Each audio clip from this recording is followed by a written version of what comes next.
So Match Up Mobility Cafe is based on an Interreg Europe project trying to improve the places where low carbon modes of transport link together.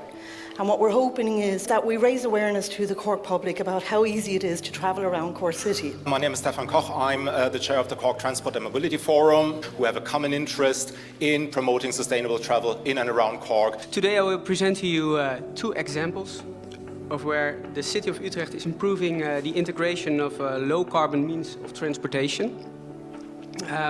First of all, the creation of sharing mobility hubs in one of our inner densification neighborhoods, Merwede Kanaalzone. And second of all, connecting first and last mile travelers at our main public transit terminal, Utrecht Central Railway Station. Mobility is our biggest challenge in Merwede. We have to reduce car traffic by 40 to 50%. And this for us was the reason to create a very innovative and ambitious mobility strategy. Cars are only allowed at the edges of Merwede. The public space will be car-free. We've created logistical hubs, and in these logistical hubs, packages are transferred to light electric vehicles or cargo bikes and then moved to the houses. No parking spots will be sold with the premises. How are we trying to improve this first and last mile? We're trying all sorts of innovations. Here you see flow. You get an advice to speed up or slow down to catch a green light. To create a seamless travel from bike to rail, you need excellent world-class bicycle parking. Last August, we opened the second part of the largest bicycle parking in the world. Thank you very much. I'm going to talk about bike sharing. Cork has been by far the most successful one. And the most popular start station, so where people were taking the bikes from, are the UCC area and Kent train station, offering what we can understand as the last mile and the first mile solution.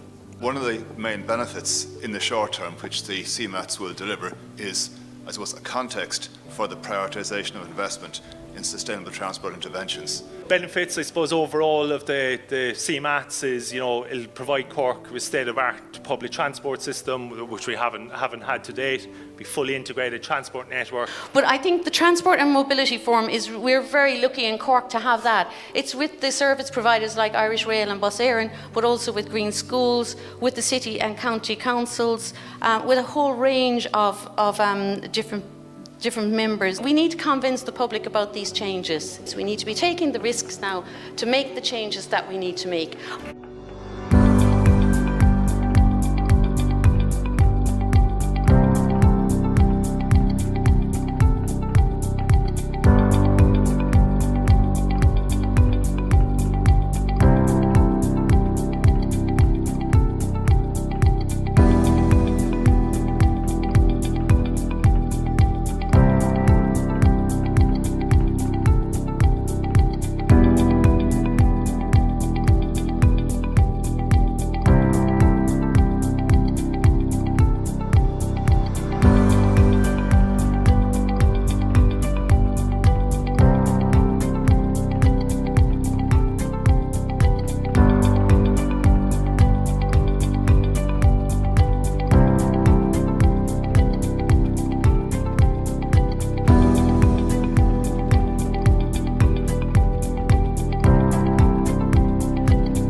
The Southern Regional Assembly is delighted to host this event in conjunction with Antashka Green Schools and Waterford Institute of Technology, primary schools, who wanted to share with you what they have been doing under the Green Schools travel programme. You should walk because you get good exercise, it's saving CO2, and when you get to school your brain will be ready for more work. Peer pressure is literally everything.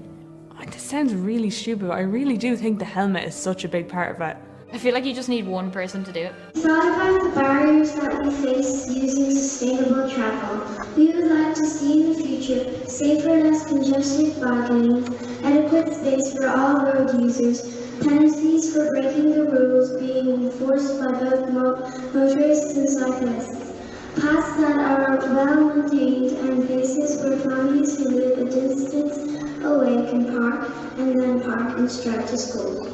How can we ensure safer cycling? It's really safer cycling for everybody. Obviously, being segregated from traffic is the most important thing. Segregated cycling infrastructure, as Mark and Rachel have already said, is a very important part of the network. So it's going to be a key part of WMATS for sure.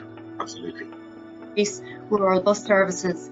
We have just commenced a review of our school transport scheme, providing a service that is sustainable in terms of reducing car journeys and supporting rural development. We've done a lot of work over the last couple of years in reducing speed limits outside schools. We've put in measures like variable time speed limits, where we reduce using digital panels, we reduce the speed limit outside schools from 50 or 80 or whatever kilometres per hour down to 30 kilometres per hour. What you want is independent mobility for kids. You want kids to feel safe to make those journeys on their own. Schools have been working with schools around the country to try and improve infrastructure around schools for over a decade now. The school zones, Green Schools actually developed the template for the school zones, which are the pencil bollards and the lovely colourful dots, in partnership with the National Transport Authority. Certainly outside of our schools, we need to be given those visual cues to drivers. This is an area where there are children. Slow down. I suppose that the Southern Region Assembly has two main roles that impact transport and transport policy. And one is the managing of EU projects to develop models of good practice with other EU regions and cities, such as the Match-Up project that we're featuring today. The region has adopted a new regional strategy called the RESIS for the Southern Region. And this strategy sets the framework for sustainable transport and connectivity across the region. An example is the policy for the 10-minute city and town, which is part of our regional strategy, where the aim is to provide a range of community facilities and services that are accessible by walking and cycling within 10 minutes. We really appreciate you joining us today and giving us your perspective on sustainable travel.